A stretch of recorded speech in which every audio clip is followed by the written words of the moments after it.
மக்களே, இப்போது நம்ம பார்க்க போகிறது ஆங்கில புத்தாண்டு பலன்கள் தனுசு ராசி. அதாவது ஆங்கில புத்தாண்டுனா 1/1/2024 நள்ளிரவு 12 AM. தமிழ் புத்தாண்டுனா சித்திரை 1 அதிகாலை 6 AM. சரிங்களா? பஞ்சாயத்தின் அடிப்படையில் இப்போ தனுசு ராசி வந்து பார்த்திங்கன்னா எப்படி இருக்குது இந்த 2024 1/1 அப்படிங்கிறது பார்த்தோம்னா, உதயராசி வந்து சிம்மம். ஸோ அதுலேருந்து வரும்போது உங்களுக்கு பஞ்சமஸ்தானமாக வரும், 5ஆம் வீடாக வரும். இது வந்து ஒரு நல்ல ஒரு அமைப்பு. இது என்ன மாதிரி பண்ணணுன்னா, உங்களுக்கு வந்து உதயராசி சிம்மம், அந்த சிம்மத்துக்கு அதிபதி சூரியன் உங்கள் இதோட சேர்ந்து உங்கள் ராசியிலே வந்து கோருது இல்லையா, சந்திரனோட சேர்ந்து கோருது. இது எப்படி கொடுக்கும் அப்படின்னா, உதயராசிக்கும் உங்கள் ராசி 5ஆம் வீடு, அதுக்கப்புறம் வந்து காலப்புருஷனுக்கு வந்து உதயராசி 5ஆம் வீடு, அந்த 5ஆம் வீட்டோட அதிபதி உங்களோட ராசியோடு சேர்ந்துருக்கிறதுனால இந்த வருஷம் உங்களுக்கு குலதெய்வத்தோடைய ஆசிகள் முழுமையாக கிடைக்கும் அப்படிங்கிறது ஒன்று.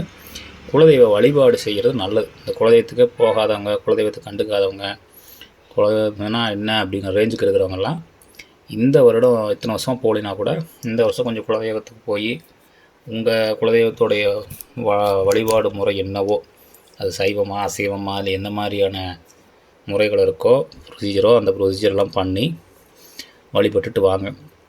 இவ்வளோ வருஷம் இல்லைனாலும் இந்த வருஷம் தனுசு ராசிக்காரவங்களுக்கு மிகப்பெரிய ஒரு நல்ல கிரக அமைப்பு இருக்குது இது குலதெய்வ வழிபாட்டுக்கு. ஸோ செஞ்சிங்கன்னா ரொம்ப ரொம்ப நல்லது. அதுக்கப்புறம் அந்த தனுசு ராசியோட அதிபதி குரு வந்து மேஷத்தில் உட்காந்து இந்த உதயராசியான சிம்மத்தையும் பார்க்குது, உங்கள் சொந்த ராசியான தனுசையும் பார்க்குதா. ஸோ இது வந்து தெய்வ அனுகிரகம் முழுமையாக உள்ள அமைப்பு இந்த வருஷம்.